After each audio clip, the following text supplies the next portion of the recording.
The safe zone. The social climate issues for lesbian, gay, bisexual, transgender, queer, LGBTQ students in public schools by Emily Barrett and Leslie Barrett. LGBTQ issues have always existed. They began to surface more starting as early as the 1920s. Since then, there has been more data collection and some positive changes have begun to be made. The U.S. courts have also started to help with making it easier for the LGBTQ community to access more rights and privileges within the public schools. Though much has happened to help facilitate positive changes for this population, there is still significant work to be done, as this presentation will demonstrate. For example, we have begun this presentation with the historical trends that began in the 1920s through the 1980s. As you can see, it started out as homosexual teachers were identified as having negative effects on children and were considered as a threat to them. Since then, much has changed, but there is still more work to be done. Beginning in 1988, the NEA passed a resolution to support efforts to protect the rights of LGBTQ youth within schools. In 1989, the United States Health Department and Human Services released a report that identified LGBTQ youth as 2 to 3 times more likely to commit suicide. We will talk about this later in our presentation. From 1990 to 2002, schools focused their attention on LGBTQ students and their safety issues. In 1990, the terms bisexual and transgender became more common. By 1992, the Massachusetts governor created a commission on gay and lesbian youth, and in 1993, several things happened. The commission led to the first state-sponsored Safe Schools program for gay and lesbian youth. The Massachusetts legislature passed an amendment including sexual orientation as one of the protected categories for student rights law.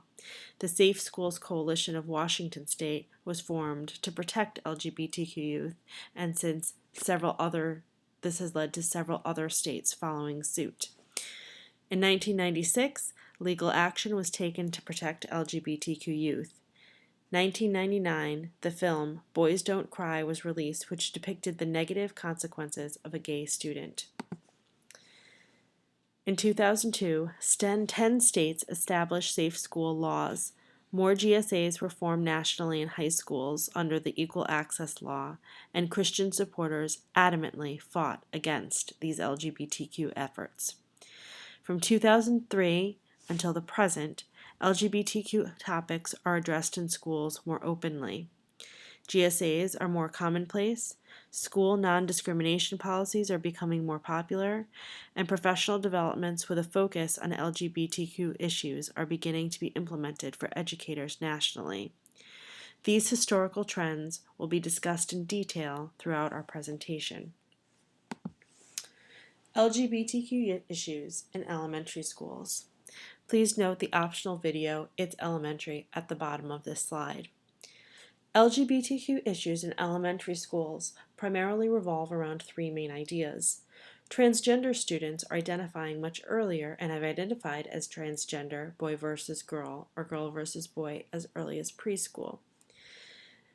There are many more diverse families starting in elementary school. There have been an increase in the number of students that come from family with LGBTQ parents.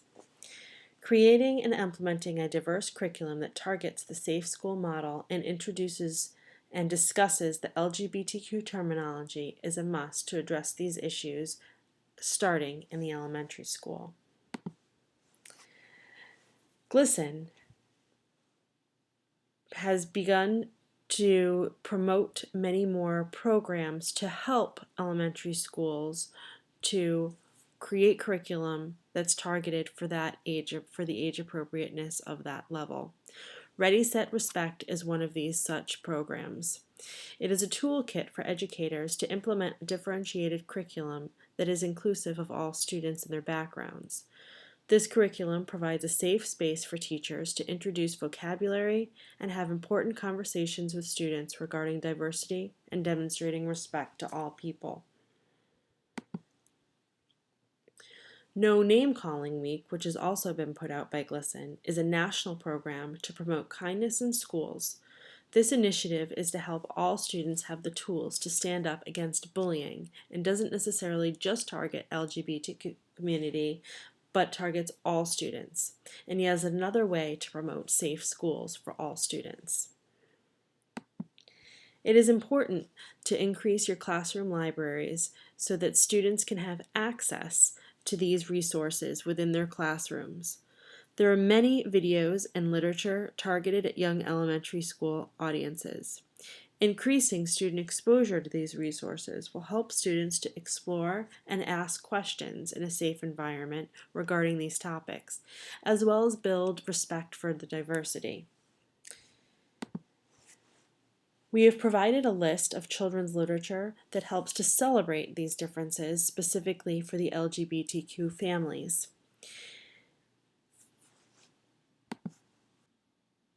This is a list of recommended children's audio and videos that target the topic of anti-bullying, diversity, and tolerance.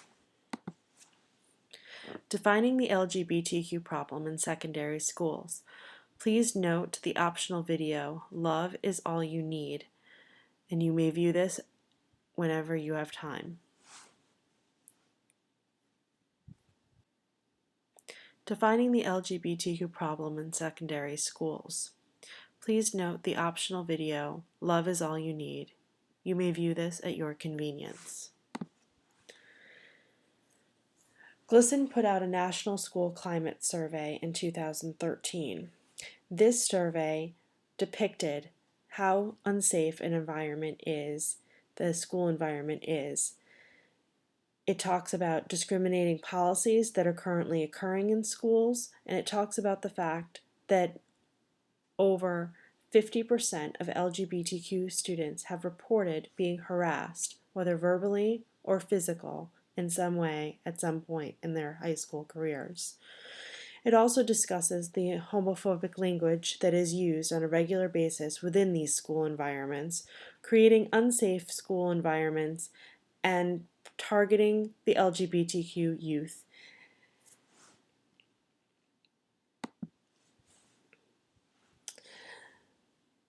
Title IX of the Education Amendment of 1972 helped to target this.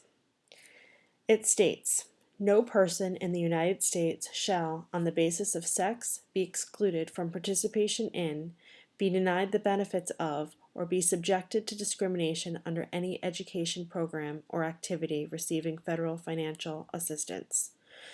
Despite the fact that Title IX has been put into place, there have still been several cases where students have not been protected in their school environments. This stands still today.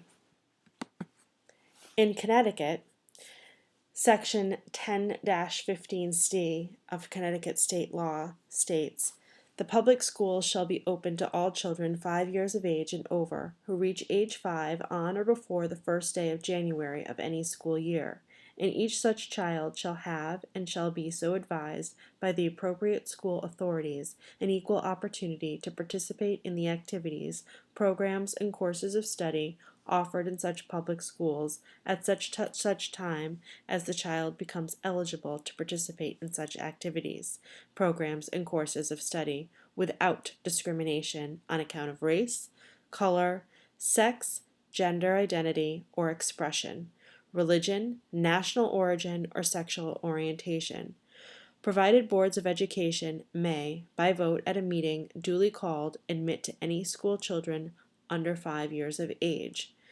This too was put into place in the state of Connecticut to protect all students their right to access their education. But yet again, even in Connecticut, this too does not protect all students, and students are still seeing bullying and harassment happening. In several high schools throughout the country, there are GSAs sprouting up. The benefits of these GSAs provide safer schools, accessibility to staff members that are posed as being safe for the LGBT community, and promoting education for all students, staff members, and the community, as well as offering support for all students. High schools that have an active GSA are more likely to have LGBTQ inclusive communities. They're more likely to feel safer and promote tolerance of the LGBTQ students. Schools that have GSAs often have staff members that are approachable and safe for LGBTQ students to talk to regarding concerns and questions.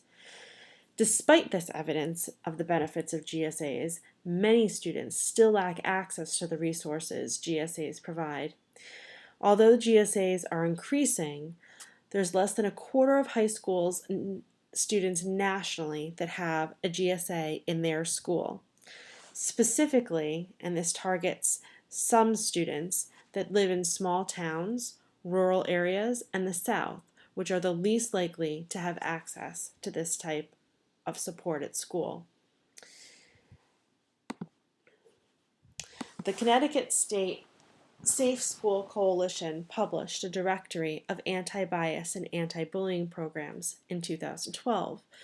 There are currently no programs in this regard that specifically address elementary school students, and only a couple that address the middle and high school students, and even a couple that only address faculty, staff, and their families. According to a survey completed by Massachusetts Youth Risk Behavior, 5% of high school students identify as lesbian, gay, bisexual, transgender, or queer, and this trickles down to Connecticut as well. The state of Connecticut uses GLSEN's Connecticut Safe Place Kit training, which we discussed in elementary school issues. Again, the kit's primary focus is to guide educators to become allies for LGBTQ youth. The kit includes a guide to being an ally, safe space stickers, and posters for educators, so that students know that they have staff members that they can turn to and feel safe with. Obviously, this isn't an issue for elementary only students or high school students. It's a global issue, and LGBTQ students suffer through many hurdles throughout their entire educational career. Many of the issues are shared among the entire community, regardless of age. The largest issues meaning isolation, bullying, and harassment.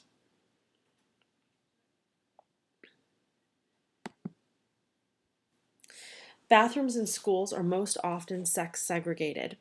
Bathrooms are not necessarily accommodating to all students, and bathroom usage presents difficulty to transgender or non-conforming students. More than 50% of transgender students are required to use their legal sex bathrooms in school, and approximately 66% of transgender students avoid using bathrooms altogether in school. They worry about being beat up, being called names, or being kicked out of their own bathroom just to be able to have the same right as their same age peers. Lesbian, gay, bisexual, and transgender students are frequently a target for school bullying. According to Mental Health America and Gay, Lesbian, and Straight Education Network, GLSEN, as we referred to before, these teens hear anti-gay slurs about 26 times per day, or, in some cases, once every 14 minutes. Nearly half of these students reported being physically harassed, and about a quarter reported being physically assaulted. Of those students who are harassed or assaulted, 60% didn't report the bullying incident at all to their teachers because they didn't feel that they would have somebody to stand up for them. And those that did, the teachers that were reported to, only a third said nothing in response. LGBTQ teens are frequently a target for school bullying. According to Mental Health America and GLSEN, these teens hear anti-gay slurs about 26 times per day, or once every 14 minutes. Nearly 9 out of 10 LGBTQ youth reported being verbally harassed at school because of their sexual orientation. Nearly half reported being physically harassed, and about a quarter reported being physically assaulted. 60% of those that had an experience of being harassed or assaulted did not report that bullying incident to their teachers or other school officials because they didn't believe that anything would be done about it and didn't feel safe among their teachers. Of those who did report the incident, nearly a third of school staff actually did nothing in response. School climate plays the most significant role in school safety for LGBTQ students. Teachers and students, as we said in the previous slide, hear the word gay with a negative connotation regularly.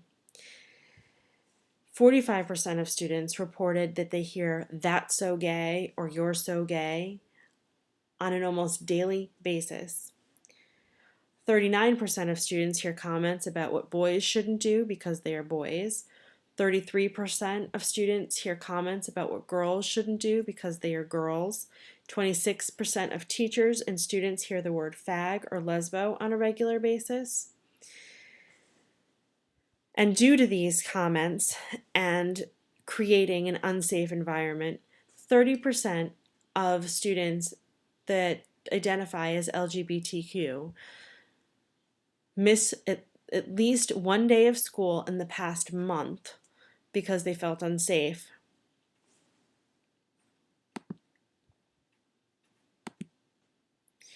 Due to these school climate factors, students in the LGBTQ community often have increased mental health instability.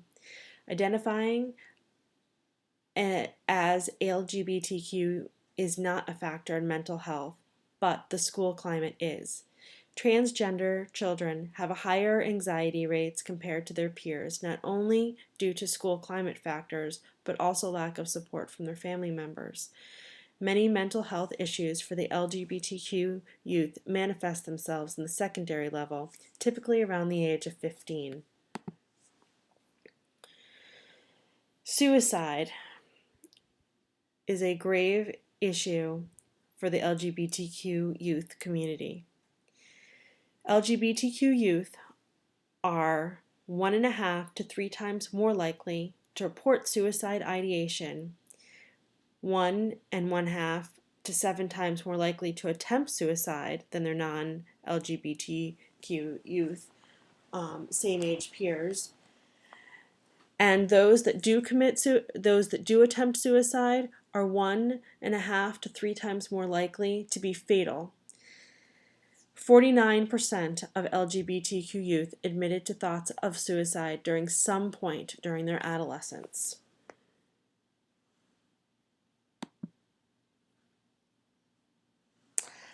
Lack of an inclusive curriculum designed to represent the LGBTQ youth population is a significant issue. Lack of training and resources for teachers to help create and maintain a safe and supportive climate for LGBTQ students and families. Less than 40% of teachers reported having attended a PD on gender issues, and even less reported attending a PD about students with LGBT parents. Let's change this. Best practices. So what can be done? Make the classroom a welcoming place. Create a supportive environment for students to feel safe and valued. Provide teachers with professional development, focusing on LGBTQ students and families on gender issues. Address students by their name of their choice.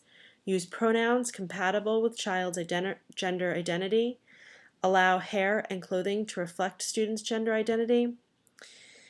Recognize and be supportive of teachers and students who are allies to LGBTQ students, as well as faculty members. Respect families and students and their confidentiality. Assess success of schools' bullying policies by using school climate survey data, and use the data to drive school policies to be inclusive of all students. Identify the members of the anti-bullying committee who will contend with bullying incidents in school, including cyberbullying.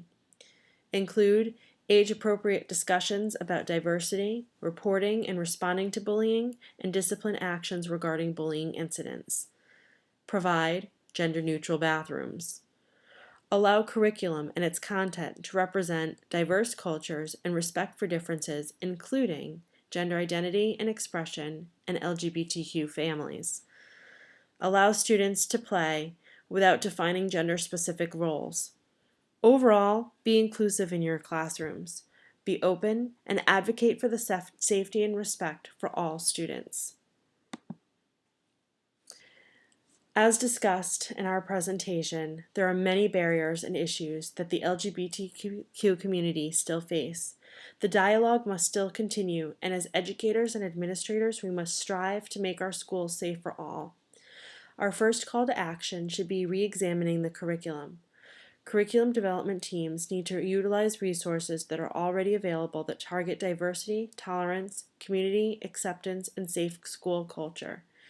These resources can be implemented into our schools and help to promote safe, fun, and welcoming learning environments.